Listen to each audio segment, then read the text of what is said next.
Students എജുപ്ലസിൻ്റെ ഇന്നത്തെ ഈ ഒരു ക്ലാസ്സിലേക്ക് എല്ലാവർക്കും വെൽക്കം. ഇന്ന് നമ്മൾ ഇംഗ്ലീഷിലെ ചാപ്റ്റർ 17 ഡിസ്കസ് ചെയ്യുന്നത് India, her past and future. അപ്പോൾ ഈ ഒരു ചാപ്റ്റർ എന്ന് വെച്ച് കഴിഞ്ഞാൽ ജവഹർലാൽ നെഹ്റുവിൻ്റെ സ്പീച്ചാണിത് വരുന്നത്. അപ്പം ഇത് മെയിനായിട്ട് ഡിസ്കസ് ചെയ്യുന്നത് നമ്മുടെ രാജ്യത്തിൻ്റെ പാസ്റ്റ് കഴിഞ്ഞു പോയ കാര്യങ്ങളും പിന്നെ പ്രസൻറ്റിലുള്ളതും ഇനി ഫ്യൂച്ചർ എന്താണോ കാര്യങ്ങളൊക്കെയാണ് ജവഹർലാൽ നെഹ്റു ഈ ഒരു ചാപ്റ്ററിലൂടെ പറയുന്നത് കേട്ടോ. ചാപ്റ്ററിലേക്ക് കിടക്കുന്നതാണെങ്കിൽ നമ്മൾ സമ്മറിയാണ് ഇതിൽ ഡിസ്കസ് ചെയ്യുന്നത്. എന്താണ് ചാപ്റ്റർ എന്ന് നോക്കാം.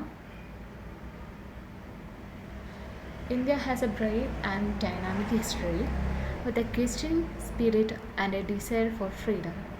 It was known for having a civilization that was mature and tolerant, as well as a strong and energetic race. എന്താണ് ഫസ്റ്റ് ലൈൻ പറയുന്നത് നോക്കാം. India has a brave and dynamic history. Brave എന്ന് വെച്ച് കഴിഞ്ഞാൽ ധീരമായിട്ടുള്ള, ഇനി dynamic എന്ന് വെച്ച് കഴിഞ്ഞാൽ ചലനാത്മകമായിട്ടുള്ള എന്നാണ് നമ്മൾ മലയാളത്തിൽ പറയാം. അപ്പോൾ എന്താണ് ഈ ഒരു സെൻറ്റൻസിൻ്റെ അർത്ഥം എന്ന് വെച്ച് കഴിഞ്ഞാൽ നമ്മുടെ ഇന്ത്യ എന്ന രാജ്യത്ത് അവരുടെ എന്താണ് ധീരമായിട്ടുള്ള അല്ലെങ്കിൽ ചലനാത്മകമായിട്ടുള്ള ഡൈനാമിക് ഹിസ്റ്ററി എന്ന് വെച്ച് കഴിഞ്ഞാൽ it refers to the study, എന്തിനെ കുറിച്ച് പഠിക്കുന്ന ഹിസ്റ്റോറിക്കൽ ഇവൻറ്റ്സ് അല്ലെങ്കിൽ അവിടെ ഉണ്ടാകുന്ന നമ്മുടെ ഇന്ത്യയിൽ ഉണ്ടാകുന്ന സോഷ്യൽ ചേഞ്ചസ് ഒക്കെ ഉണ്ടാവില്ലേ, പിന്നെ പീപ്പിൾ ഇൻട്രാക്ഷൻസ് ഒക്കെ, ഇത്തരം കാര്യങ്ങളൊക്കെ നമ്മുടെ കൺട്രീൻ്റെ ഹിസ്റ്ററീനെ ഷേപ്പ് ചെയ്യുന്നതിന് വലിയ പ്രാധാന്യം അർഹിക്കുന്നുണ്ട്. അപ്പോൾ നമ്മുടെ ഈ ഒരു ഇന്ത്യയുടെ ഹിസ്റ്ററി എന്ന് വെച്ച് കഴിഞ്ഞാൽ ചരിത്രം എന്ന് പറയുന്നത് എങ്ങനെയാണ്, ഡൈനാമിക്കാണ്, ചലനാത്മകമായിട്ടുള്ളതാണ്. അപ്പോൾ അത് ധീരവുമാണ്. With a questioning spirit and a desire for freedom. അപ്പോൾ ക്വസ്റ്റ്യനിങ് സ്പിരിറ്റ് ഇവിടെ നിങ്ങൾ കാണുന്നുണ്ടല്ലേ. എന്താണ് ക്വസ്റ്റ്യനിങ് സ്പിരിറ്റ് എന്ന് വെച്ച് കഴിഞ്ഞാൽ, അതായത് നമുക്കുണ്ടാകുന്നൊരു മൈൻഡ് സെറ്റാണ്. ദാറ്റ് ഇൻവോൾവ്സ് ബി ക്യൂരിയസ് അല്ലേ. നമുക്ക് എല്ലാവരിലുള്ള കാര്യങ്ങളാണ്, എന്തെങ്കിലും പുതുതായിട്ട് ചില പര്യവേഷണങ്ങളൊക്കെ ഐഡിയാസ് എക്സ്പ്ലോർ ചെയ്യാൻ, അല്ലെങ്കിൽ എന്തെങ്കിലും സാധനങ്ങൾ അല്ലെങ്കിൽ എന്തെങ്കിലും അറിവ് അത് ഗെയിൻ ചെയ്യാനുള്ള ആ ഒരു ജിജ്ഞാസ അല്ലെങ്കിൽ ക്യൂരിയോസിറ്റി. പിന്നെ ആണെങ്കിൽ അതിനോടനുബന്ധിച്ചുള്ള questions asking questions to explore the ideas. അപ്പോൾ ഇത്തരം കാര്യങ്ങളാണ് നമ്മൾ ക്വസ്റ്റ്യനിങ് സ്പിരിറ്റ് എന്നുകൊണ്ട് ഉദ്ദേശിക്കുന്നത്. And desire for freedom. കൂടാതെ എന്തുണ്ട്, അവയ്ക്കൊരു ആഗ്രഹം, ഡിസയർ എന്ന് വെച്ച് കഴിഞ്ഞാൽ എന്താണ്, അതിയായിട്ടുള്ളൊരു ആഗ്രഹമുണ്ട് അല്ലേ, ഫോർ ഫ്രീഡം. ഇത് മുൻപത്തെ പാസ്റ്റിലുണ്ടായിരുന്ന കാര്യങ്ങളാണ്. ഫ്രീഡം എന്ന് വെച്ച് കഴിഞ്ഞാൽ സ്വാതന്ത്ര്യത്തിന് വേണ്ടിയിട്ടുള്ള അതിയായിട്ടുള്ള ആഗ്രഹം കൂടെ ഉണ്ട്. അപ്പോൾ നമുക്കൊന്ന് ആ ഒരു ലൈൻസ് ഒന്നുകൂടെ വായിക്കാം. India has a brave and dynamic history with a questioning spirit and a desire for freedom. ഇനി നെക്സ്റ്റ് വരുന്നതെന്ന് വെച്ചാൽ it was known for having a civilization that was mature and tolerant as well as a strong and energetic race. അപ്പോൾ എന്താണ് second phrase പറയുന്നത് നോക്കാം. It was known for having a civilization that was mature and tolerant. അപ്പോൾ എന്താണ് ഈ ഒരു civilisation കൊണ്ട് ഉദ്ദേശിക്കുന്നത്? സിവിലൈസേഷൻ എന്ന് വെച്ച് കഴിഞ്ഞാൽ മലയാളത്തിൽ നാഗരികത എന്നാണ് പറയുന്നത്. എന്താണ് നാഗരികത? അതായത് നമ്മുടെ ഹൈലി ഡെവലപ്ഡ് ആയിട്ടുള്ള ഒരു കൾച്ചർ, ഒരു സംസ്കാരവും അല്ലെങ്കിൽ അതുകൂടാതെ തന്നെ അതിൻ്റെ ഒപ്പം അവിടെയുള്ള താമസിക്കുന്ന ജനങ്ങളുടെ വേ ഓഫ് ലൈഫും അത് ഹൈലി ഡെവലപ്ഡ് ആയിരിക്കണം. അത്തരത്തിലൊരു സൊസൈറ്റിയെ ആണ് നമ്മൾ എന്ത് പറയുന്നത്, സിവിലൈസ്ഡ് സൊസൈറ്റി. അതിനെയാണ് നമ്മൾ നാഗരികത കൊണ്ട് അല്ലെങ്കിൽ സിവിലൈസേഷൻ കൊണ്ട് ഉദ്ദേശിക്കുന്നത്. That is A society which has it's on highly developed culture and way of life. അതാണ് കേട്ടോ സിവിലൈസേഷൻ വരുന്നത്. അപ്പോൾ നമ്മുടെ സിവിലൈസേഷൻ എങ്ങനെയുള്ളതാവണം അല്ലെങ്കിൽ എങ്ങനെയുള്ളതാണെന്നാണ് ഇവിടെ നെഹ്റു പറയുന്നത്. That was mature and tolerant. എന്താണ് മെച്യൂറാണ്, പക്വമായിട്ടുള്ളതാണ്, ആൻഡ് ടോളറൻറ്റ് സഹിഷ്ണുത എന്ന് വെച്ച് കഴിഞ്ഞാൽ എന്തെങ്കിലും നമുക്ക് ഇഷ്ടമല്ലാത്ത എന്തെങ്കിലും കാര്യങ്ങളോട് അഗ്രി ചെയ്യാൻ പറ്റാത്തൊരു കാര്യത്തിനെ പോലും നമ്മൾ ആക്സെപ്റ്റ് ചെയ്യുക അല്ലെങ്കിൽ അതിനെ അലോ ചെയ്യാൻ പറ്റുന്ന ആ ഒരു കഴിവിനെയാണ് ടോളറൻറ്റ്, സഹിഷ്ണുത എന്ന് പറയുന്നത്. അപ്പോൾ നമ്മുടെ നാഗരികത അല്ലെങ്കിൽ സിവിലൈസേഷൻ നമുക്കുണ്ട്. ആ ഒരു നാഗരികത എന്ന് വെച്ച് കഴിഞ്ഞാൽ എങ്ങനെയുള്ളതാണ്, അത് പക്വമായിട്ടുള്ളതും അല്ലെങ്കിൽ സഹിഷ്ണുതയാലും നിറഞ്ഞതാണ്. As well as a strong and energetic race അല്ലേ, അത്രയ്ക്ക് സ്ട്രോങ് ആയിട്ടുള്ളതാണ്. ആൻഡ് നെക്സ്റ്റ് പറയുന്നത് people in medieval India were filled with curiosity and desire to learn. അപ്പോൾ എന്താണ് നെക്സ്റ്റ് ലൈൻ പറയുന്നത്? People in medieval India. Medieval India എന്ന് വെച്ച് കഴിഞ്ഞാൽ മധ്യകാലഘട്ടത്തിലെ ഇന്ത്യ എന്നാണ് കേട്ടോ. അപ്പോൾ ആ ഒരു ടൈമിൽ ഉണ്ടായിരുന്ന പീപ്പിൾസ് എങ്ങനെയുള്ളതായിരുന്നു? Were filled with curiosity and a desire to learn. എങ്ങനെയാണ്? ക്യൂരിയോസിറ്റി, ജിജ്ഞാസയുള്ളവരായിരുന്നു. And a desire to learn, എന്തോ പല കാര്യങ്ങളും പെട്ടെന്ന് പഠിക്കാനുള്ള ആഗ്രഹം പ്രകടിപ്പിക്കുന്ന ആൾക്കാരായിരുന്നു. എപ്പോഴുള്ള ആൾക്കാരായിരുന്നു? മിഡീവൽ ഇന്ത്യ പീരീഡ് ഉണ്ടായിരുന്ന ജനങ്ങൾ. Medieval India became a location for youth and freshness, but it also became a breeding ground for ill temper. അപ്പോൾ എന്താണ് അദ്ദേഹം പറയുന്നത്? മിഡീവൽ ഇന്ത്യ എന്ന് വെച്ച് കഴിഞ്ഞാൽ location four youth and freshness, അതായത് നമ്മുടെ യൗവനം ആ ഒരു പ്രായത്തിൽ വരുന്ന ഒരു സ്പേസ് ആയിരുന്നു. വെച്ചാൽ ദാറ്റ് മീൻസ് അത് അത്രയ്ക്കും എനർജറ്റിക് ആയിട്ടുള്ള ആൾക്കാർ ഉണ്ടായിരുന്ന കാലഘട്ടമായിരുന്നു, യുവജനങ്ങളുടെ കാലഘട്ടം എന്ന് വേണമെങ്കിൽ നമുക്ക് പറയാം. But it also become A breeding ground four ഇൽ ടെമ്പർ അല്ലേ? അതെന്താ അങ്ങനെ ബ്രീഡിംഗ് ഗ്രൗണ്ട് ഫോർ ഇൽ ടെമ്പർ കൊണ്ട് ഉദ്ദേശിക്കുന്നത്? അതായത് യുവജനങ്ങളുടെയാണെന്ന് പറഞ്ഞല്ലോ, അവരുടെ ഒരു സ്ഥാനമായിരുന്നു, ലൊക്കേഷനായിരുന്നു മധ്യകാലഘട്ടം എന്ന് പറയുന്നത്. അപ്പോൾ അവരുടെ ഉള്ളിൽ എന്താണ്, നമുക്കെപ്പോഴും അറിയാം, ചെറുപ്പത്തിൽ ഒരു കുട്ടീനെ നല്ല രീതിയിൽ ശാസിച്ച് വളർത്തിയില്ല എന്നുണ്ടെങ്കിൽ തീർച്ചയായിട്ടും അവൻ വഴി തെറ്റിപ്പോകില്ല. അതേപോലെ ബാഡ് ബിഹേവിയേഴ്സ് ആയിരിക്കും അവരുടെ ഉള്ളിൽ നിന്ന് വരുന്നത്. അപ്പം ഈ ഒരു ബ്രീഡിംഗ് ഗ്രൗണ്ട് ഫോർ ഇൽ ടെമ്പർ എന്ന് വെച്ച് കഴിഞ്ഞാൽ ബാഡ് ബിഹേവിയേഴ്സ് അല്ലെങ്കിൽ റൂഡ്നെസ് ഷോ ചെയ്യുന്ന ആൾക്കാരെയാണ് നമ്മൾ അങ്ങനെ പറയുന്നത്. അപ്പോൾ ഈ യൂത്ത് അങ്ങനെയുള്ള ആൾക്കാരെന്താണ്, അവരുടെ ദേഷ്യം അവർക്ക് പിടിച്ചാൽ കിട്ടാത്ത ആ ഒരു രീതിയിലായിരുന്നുള്ളത്. നെക്സ്റ്റ് ലൈൻ നോക്കാം. According to Nehru, in medieval India, rigid caste distinctions and customs took priority over broad-minded visions. എന്താണ്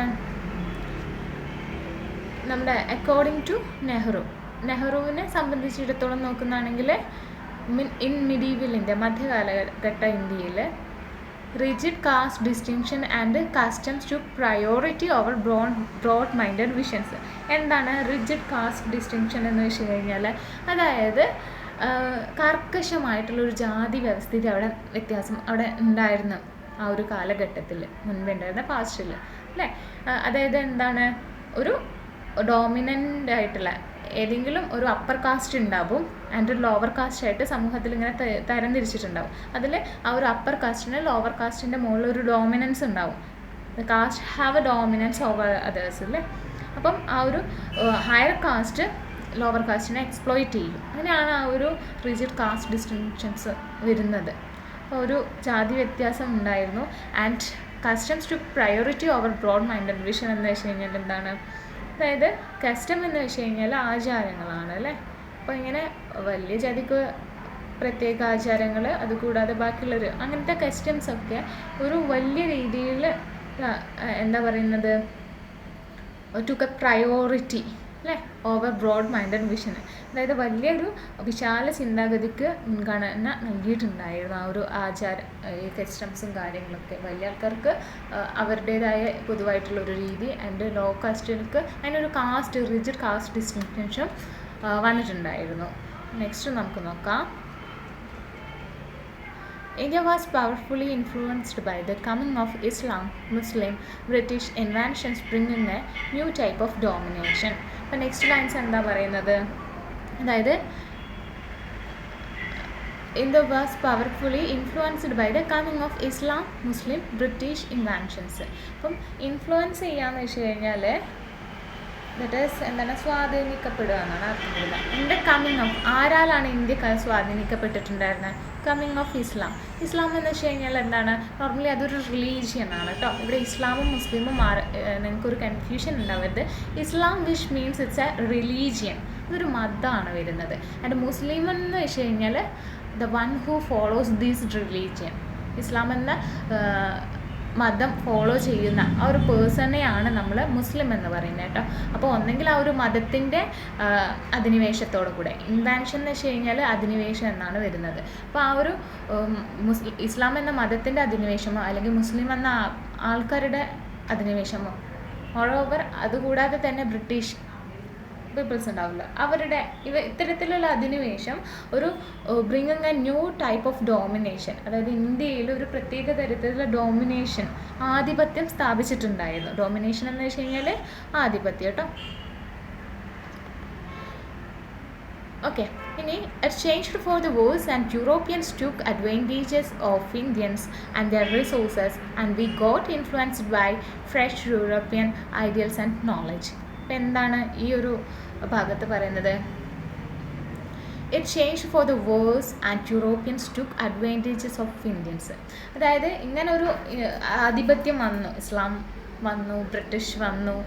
അപ്പോൾ ഇവരുടെയൊക്കെ ആധിപത്യം നമ്മുടെ ഇന്ത്യയിൽ ഉറപ്പിച്ചു കഴിഞ്ഞു. അപ്പോൾ അതൊന്നും കൂടെ വേഴ്സായി, മോശമായ രീതിയിൽ നമ്മൾ ഇന്ത്യയെ അത് ആഘാതം ഏൽപ്പിച്ചിട്ടുണ്ട്. അതുകൊണ്ട് തന്നെ യൂറോപ്യൻസ് എന്തായിട്ട് ടുക്ക് അഡ്വാൻറ്റേജസ് ഇന്ത്യൻസ്. ഇതിന് മേലെ ഒരു നല്ല രീതിയിലുള്ള മാറ്റം കൊണ്ടുവരാൻ ആര് ശ്രമിച്ചു? യൂറോപ്യൻസ് ശ്രമിച്ചിട്ടുണ്ട് ഇന്ത്യക്ക് മേലെ. And the resources and we got influenced by fresh European ideals and knowledge. അപ്പം എന്താ പറയുന്നത്? ഈ ഒരു ബ്രിട്ടീഷ് അല്ലെങ്കിൽ ഇസ്ലാം അധിനിവേശത്തിന് ശേഷം ഇന്ത്യ ഒന്നും കൂടെ വേഴ്സായി, മോശമായ രീതിയിലായി. കാരണം അധിനിവേശ ശക്തികൾ നമ്മളുടെ ഇന്ത്യയിൽ ഒരു ഡോമിനൻസ് പ്രാപിച്ചിട്ട് ആധിപത്യം സ്ഥാപിച്ചിട്ടുണ്ടായിരുന്നു. ഇതിനെ മുതലെടുത്തുകൊണ്ടാണ് യൂറോപ്യൻസ് ഇന്ത്യയിലെ ജനങ്ങളെയും അല്ലെങ്കിൽ ഇന്ത്യയിലെ റിസോഴ്സസ് നെയും യൂസ് ചെയ്യാൻ തുടങ്ങിയിട്ടുള്ളത്. കൂടാതെ നമുക്ക് കിട്ടിയിട്ടുള്ള ഒരു ഗുഡ് ഇമ്പാക്റ്റ് എന്ന് വെച്ച് കഴിഞ്ഞാൽ ഇതിൽ പറയുന്നുണ്ട്, ദാറ്റ് ഈസ് എന്താ, we got influenced by fresh European ideals and knowledge. അതായത് നല്ല രീതിയിലുള്ള ഐഡിയൽസ് എന്ന് വെച്ച് കഴിഞ്ഞാൽ എന്താണ്? ആദർശങ്ങൾ എന്നാണ് കേട്ടോ വരുന്നത് ഐഡിയൽസ്. അപ്പം അവരുടെ ആദർശങ്ങളെയും പിന്നെ കുറച്ചധികം അറിവിനെയും നമ്മൾക്കും പ്രാപ്തമാക്കാൻ കഴിഞ്ഞിട്ടുണ്ട്. അവർ ഇത്തരത്തിൽ നമ്മളെ കടന്ന് ആക്രമിക്കുന്നതാണെങ്കിൽ പോലും അവരുടെ ആ ഒരു ആദർശങ്ങളെയും അറിവിനും നമുക്ക് കുറച്ചും കൂടെ രീതിയിൽ ഒരു ഗുഡ് ഇമ്പാക്റ്റ് ആയിട്ട് വന്നിട്ടുണ്ടായിരുന്നു കേട്ടോ. നെക്സ്റ്റ് നോക്കാം. Nehru mentions that the future of our country should be built on the foundation laid in the past and in the present with truth and peacefulness. ഇപ്പം എന്താ പറയുന്നത്?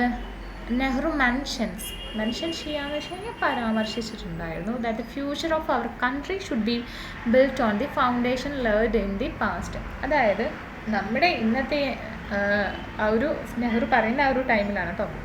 അപ്പം ഇനിയുള്ള ഫ്യൂച്ചർ എന്ന് വെച്ചാൽ നമ്മുടെ ഇന്ത്യ രാജ്യത്തിൻ്റെ ഇനിയുള്ള ഫ്യൂച്ചർ എന്ന് വെച്ച് കഴിഞ്ഞാൽ മുൻപേ നമ്മൾ ഉണ്ടാക്കി വെച്ചിട്ടിരുന്ന ഫൗണ്ടേഷൻ, അടിത്തറ എങ്ങനെയാണോ അതിൽ നിന്നാണ് നമ്മുടെ ഇന്ത്യയിലെ ഇനി വരുന്ന ഫ്യൂച്ചർ ഡിപ്പെൻഡ് ചെയ്യുന്നതെന്ന് അദ്ദേഹം പറയുന്നുണ്ട്. And the present with truth and peaceful means എന്താണ്? പ്രസൻറ്റ് എന്ന് ഇരിക്കുന്നത് എന്താണ്? വിശ്വാസം, സത്യവും പിന്നെ പീസ്ഫുൾ മീൻസ് ഇറ്റ് മീൻസ് സമാധാനപരമായിട്ടുള്ള മാർഗവും ഉപയോഗിച്ചായിരിക്കണം ഇന്നത്തെ പ്രസൻറ്റിനെ നമ്മൾ എന്താണ് നോക്കിക്കാണേണ്ടതെന്ന് അദ്ദേഹം പറയാണ്. In the speech, Nehru praises Gandhiji's revolutionary work towards freedom of the country. എന്താണ് ഈ ഒരു സ്പീച്ചിൽ നെഹ്റു ഗാന്ധിജീനെ സ്തുതിക്കുന്നുണ്ട്. ഗാന്ധിജീൻ്റെ മഹത്തായ work, that is revolutionary work towards the freedom of the country. നമ്മുടെ രാജ്യത്തിന് വേണ്ടിയിട്ടുള്ള സ്വാതന്ത്ര്യത്തിന് വേണ്ടിയിട്ട് അദ്ദേഹം അനുഷ്ഠിച്ച വിപ്ലവകരമായിട്ടുള്ള പ്രവൃത്തി ഉണ്ടല്ലോ, അതിനെയാണ് റെവല്യൂഷണറി വർക്ക് എന്ന് പറയുന്നത്.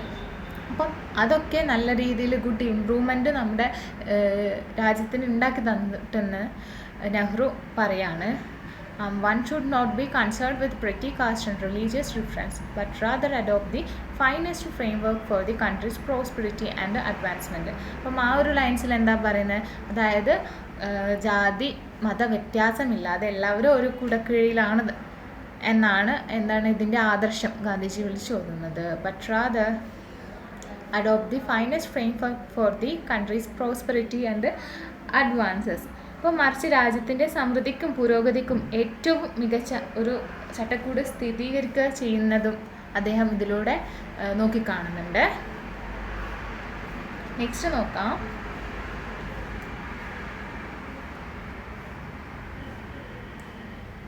Science and technology contribute to economic and industrial growth and can meet the fundamental requirements of everyone on the planet.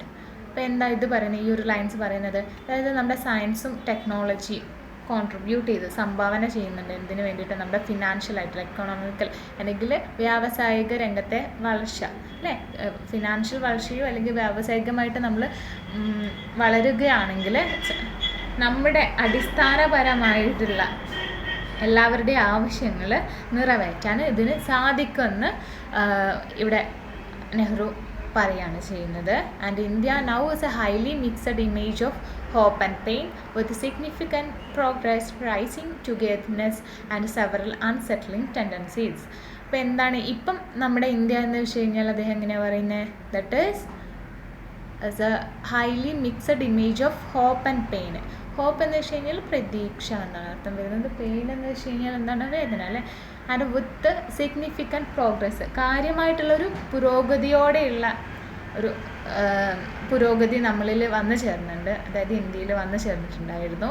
And rising togetherness എന്ന് വെച്ച് കഴിഞ്ഞാൽ ഒരുമിച്ചുള്ള ആ ഒരു ഉയർന്നു വരുന്ന ഒരു കൂട്ടായ്മ ഇന്ത്യയിൽ വന്നിട്ടുണ്ടായിരുന്നു. കൂട്ടായ്മയിലൂടെയാണല്ലോ നമുക്ക് പലതും മുന്നേറി നേടാൻ കഴിയുന്നത്. അപ്പോൾ അങ്ങനെ അതും ഈ ഒരു മിക്സഡ് ഇമേജാണ് നമ്മുടെ ഇന്ത്യക്ക് കൊടുക്കുന്നത്. And several unsettling tendencies.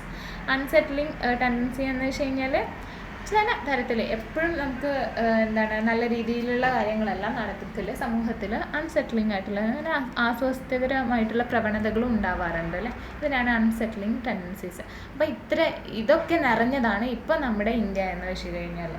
It's a highly mixed image of hope and pain with significant progress, rising togetherness and it's several unsettling tendencies. Okay, and last para നമുക്ക് നോക്കാം. The spirit of India should inspire people to act and bring about change.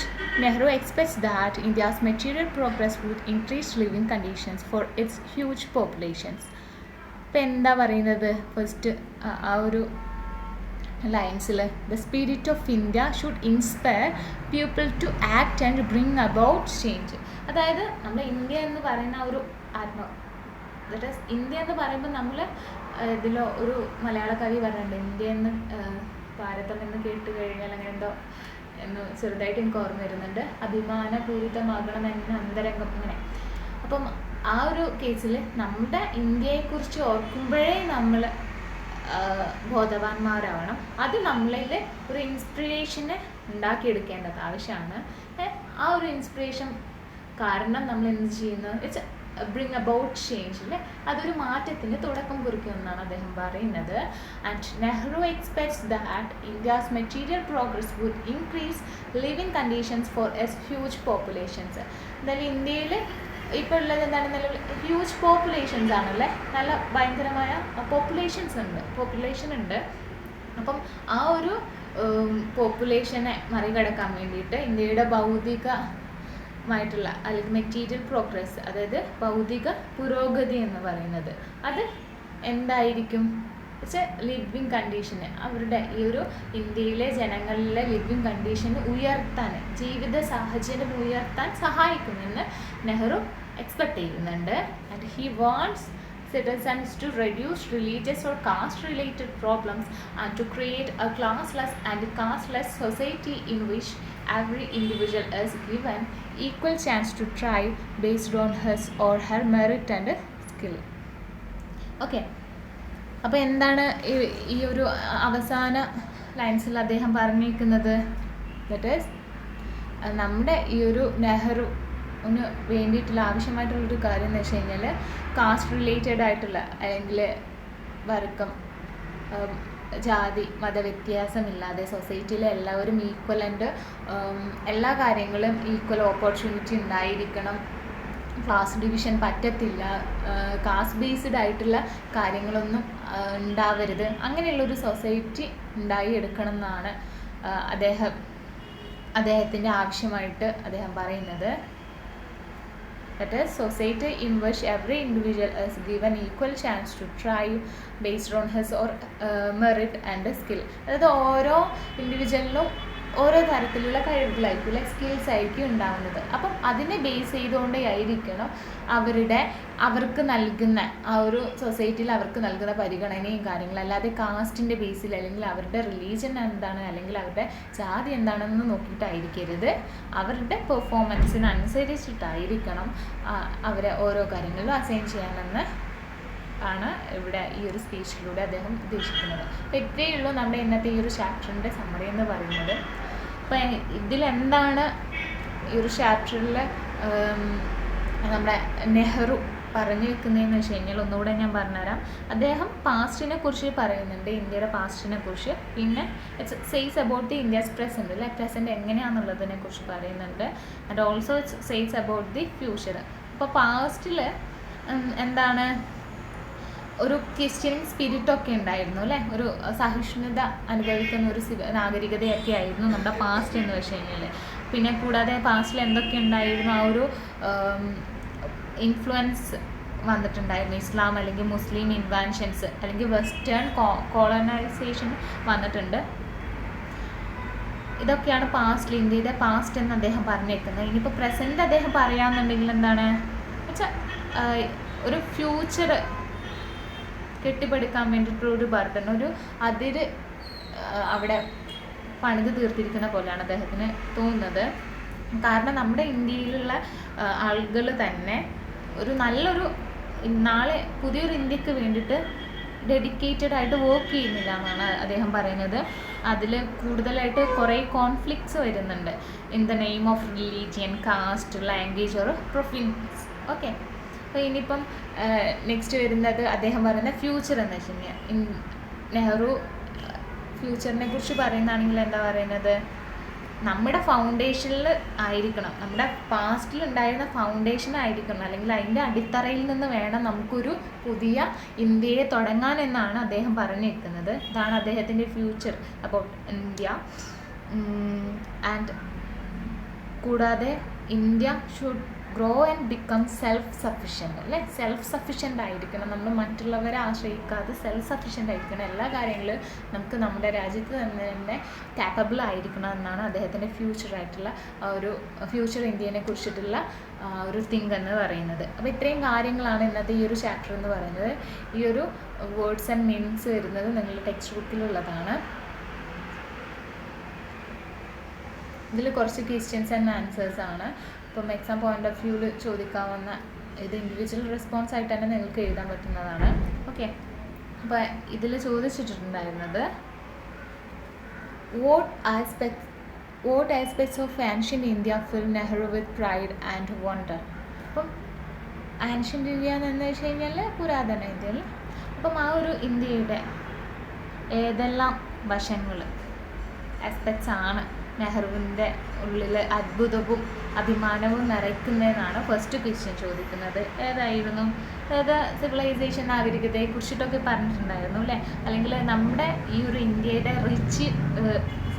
Rich cultural heritage ഉണ്ടായിരുന്നു.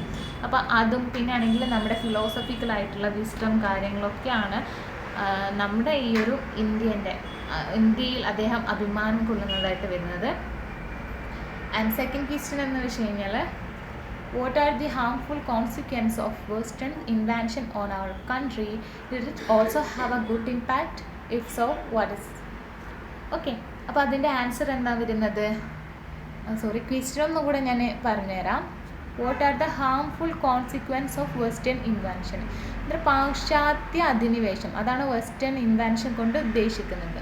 എവിടെയുള്ള? നമ്മുടെ കൺട്രിയിലുള്ള western invention on our country. Okay, അതിലെ what are the harmful consequence എന്നാണ് ചോദിക്കുന്നത്. ഈ ഒരു പാശ്ചാത്യ അധിനിവേശം നമ്മുടെ രാജ്യത്ത് ഉണ്ടാക്കിയ ദോഷകരമായിട്ടുള്ള ഹാംഫുൾ കോൺസിക്വൻസ്, ദോഷകരമായിട്ടുള്ള പ്രത്യാഘാതങ്ങൾ. കോൺസിക്വൻസ് വിച്ച് മീൻസ് പ്രത്യാഘാതങ്ങൾ. അപ്പം നമ്മുടെ രാജ്യത്ത് പാശ്ചാത്യ ശക്തികൾ ഉണ്ടാക്കി വെച്ചിട്ടുള്ള ആ ഒരു പ്രത്യാഘാതങ്ങൾ എന്തൊക്കെയാണെന്നാണ് ക്വസ്റ്റ്യൻ ചോദിക്കുന്നത്. Did it also have a good impact? എന്താണ്, അതൊരു നല്ല രീതിയിലുള്ള ഇമ്പാക്റ്റ് കൂടെ കൊടുത്തിട്ടുണ്ടായിരുന്നു. എപ്പോഴും ബാഡ് മാത്രമാണോ അല്ല ഗുഡായിട്ടുള്ള എന്തെങ്കിലും കാര്യങ്ങളും കൂടെ ആ ഒരു പാശ്ചാത്യ അധിനിവേശം നമുക്ക് തന്നിട്ടുണ്ടായിരുന്നു? ഇഫ് സോ, അങ്ങനെയാണെങ്കിൽ വാട്ട് ഇസ് ഇറ്റ്? എന്തായിരുന്നു അത്? ഓക്കെ, അപ്പോൾ എന്തൊക്കെയാണ് നേരത്തെ സമ്മറി പറയുമ്പോൾ ഇത് പറഞ്ഞിട്ടുണ്ടായിരുന്നു, അല്ലേ? വെസ്റ്റേൺ ഇൻവെൻഷൻ നമ്മുടെ ഈ ഒരു എക്കണോമിക് ആയിട്ടുള്ള എക്സ്പ്ലോയിറ്റേഷൻ ഉണ്ടായിരുന്നു. പിന്നെ ആണെങ്കിൽ നമ്മുടെ ഫിനാൻഷ്യൽ ഗ്രോത്തിനൊക്കെ അത് സ്വാധീനിച്ചിട്ടുണ്ട്. മോറോവർ നമ്മളുടെ കൾച്ചറിനെ തന്നെ അവർ സപ്രസ് ചെയ്തിട്ടുണ്ടാവും. അവരുടെ കൾച്ചർ ആണ് നമ്മുടെ മേലിലേക്ക് ഡോമിനൻ്റ് ആയിട്ട് അവർ കൊടുത്തിട്ടുണ്ടായിരുന്നത്, അല്ലേ? ഇനി ഇവിടെ നിങ്ങൾ അതൊക്കെയാണ് ഫസ്റ്റ് ആൻസർ ആയിട്ട് എഴുതേണ്ടത്. ഹാംഫുൾ കോൺസിക്വൻസ് എന്ന് വെച്ച് കഴിഞ്ഞാൽ നമ്മുടെ ഫിനാൻഷ്യൽ ഫ്രീഡം തകർത്തിട്ടുണ്ടായിരുന്നു, എക്കണോമിക് എക്സ്പ്ലോയിറ്റേഷൻ വന്നിട്ടുണ്ടായിരുന്നു, നമ്മുടെ വ്യാവസായിക രംഗത്തൊക്കെ ഡിസ്ട്രക്റ്റ് ചെയ്തിട്ടുണ്ടായിരുന്നു. അവരുടേതായിട്ടുള്ള കാര്യങ്ങളാണ് ഇൻട്രൊഡ്യൂസ് ചെയ്യാൻ നോക്കിയിട്ടുണ്ടായിരുന്നത്. And did it also have a good impact എന്ന് അവർ ചോദിച്ചിട്ടുണ്ടായിരുന്നു. കാരണം യെസ്, അവരുടെ മോഡേൺ എഡ്യൂക്കേഷനൊക്കെ നമുക്ക് ലേൺ ചെയ്യാൻ പറ്റി. കൂടാതെ എന്താണ്, പലതരത്തിലുള്ള നോളേജ് കൂടെ, യൂറോപ്യൻ നോളേജ് അതുകൂടെ നമുക്ക് ഗെയിൻ ചെയ്യാൻ പറ്റിയിട്ടുണ്ടായിരുന്നല്ലോ. അപ്പോൾ അതാണ് രണ്ടാമത്തെ ആ ഒരു ഗുഡ് ഇമ്പാക്റ്റ് എന്ന് വെച്ച് കഴിഞ്ഞാൽ അതിൻ്റെ ആൻസർ ആയിട്ട് എഴുതേണ്ടത്. ആൻഡ് തേർഡ് ക്വസ്റ്റ്യൻ എന്ന് വെച്ച് കഴിഞ്ഞാൽ there is confusion and worry in Nehru's mind about the best way forward. Explain this line in your own words. അപ്പോൾ ഈ ഇൻഡിവിജ്വൽ റെസ്പോൺസ് ആണ്. അപ്പോൾ നിങ്ങൾക്ക് തന്നെ എഴുതാവുന്നതാണ്. ക്വസ്റ്റ്യൻ എന്താണെന്ന് പറഞ്ഞുതരാം.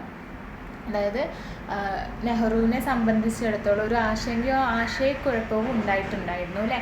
ഇനി ഒരു നല്ല വേ എന്താണ്, നല്ല രീതിയിലുള്ള വേ ഏതാണ് ഞാൻ തിരഞ്ഞെടുക്കേണ്ടത്, അല്ലെങ്കിൽ നമ്മുടെ ഇന്ത്യയുടെ ആ ഒരു ബെസ്റ്റ് വേ എന്ന് പറയുന്നത് ഏതാണെന്ന് അദ്ദേഹത്തിൻ്റെ മനസ്സിൽ ആശയക്കുഴപ്പമോ അല്ലെങ്കിൽ ആശയങ്കയും നിറച്ചിട്ടുണ്ടായിരുന്നു. അപ്പം ഇതിനെക്കുറിച്ച് പറഞ്ഞുകൊണ്ട് ഒരു ലൈൻസ് എഴുതാൻ വേണ്ടിയിട്ടാണ്. Explain this line in your words. Okay, അപ്പോൾ അതിനെക്കുറിച്ച് പറയുകയാണെങ്കിൽ എന്താണ് പറയാനുള്ളത്? കാരണം അദ്ദേഹത്തിന് അൺഷ്യൂർ ആയിരുന്നു അല്ലേ, നമ്മുടെ തന്നെ ട്രഡീഷൻ നമ്മൾ ഫോളോ ചെയ്യുന്നു, പിന്നെ കൂടാതെ അല്ലെങ്കിൽ മോഡേൺ ആയിട്ടുള്ള യൂറോപ്യൻ അവരുടെ ആ ഒരു മോഡേൺ ആയിട്ടുള്ള എഡ്യൂക്കേഷൻ സിസ്റ്റം അല്ലെങ്കിൽ വെസ്റ്റേൺ ഐഡിയാസ് ഒക്കെ ആണോ നമ്മൾ ഫോളോ ചെയ്യുക, അങ്ങനെയൊക്കെ അദ്ദേഹത്തിനൊരു ചിന്താഗതി വന്നിട്ടുണ്ടായിരുന്നു അല്ലേ.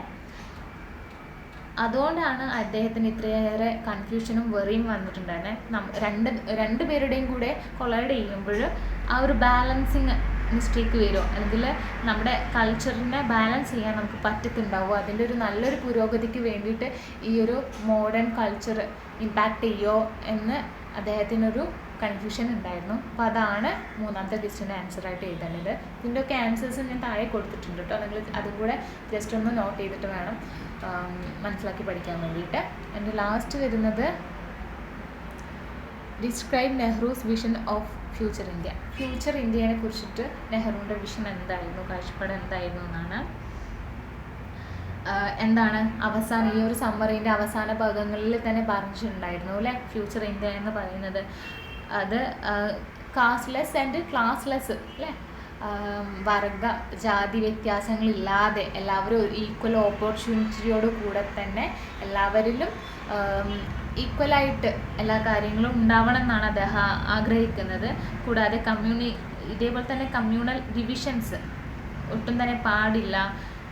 പിന്നെ ആണെങ്കിൽ എല്ലാവരും പോവേർട്ടിയിൽ നിന്നൊക്കെ ഫ്രീ ആവണം. ഇത്തരത്തിലുള്ള ചിന്താഗതിയാണ് അദ്ദേഹത്തിന് ഫ്യൂച്ചർ ഇന്ത്യയെ കുറിച്ചിട്ട് അദ്ദേഹത്തിൻ്റെ വിഷൻ എന്ന് പറയാൻ പറ്റുന്നത്. അപ്പോൾ ഇത്രയും കാര്യങ്ങളാണ് ഇന്നത്തെ ഈ ഒരു ചാപ്റ്റർ എന്ന് പറയുന്നത്. അപ്പോൾ ഇന്നത്തെ ഈ ഒരു ചാപ്റ്ററിൽ നമ്മൾ നമ്മുടെ ഇന്ത്യയുടെ എന്താണ് പാസ്റ്റ് എന്താണ്, പ്രസൻറ്റ് എന്താണ്, ഫ്യൂച്ചർ എന്താണ് അക്കോർഡിംഗ് ടു നെഹ്റു, അപ്പോൾ ഇതാണ് പറഞ്ഞിട്ടുണ്ടായിരുന്നത്.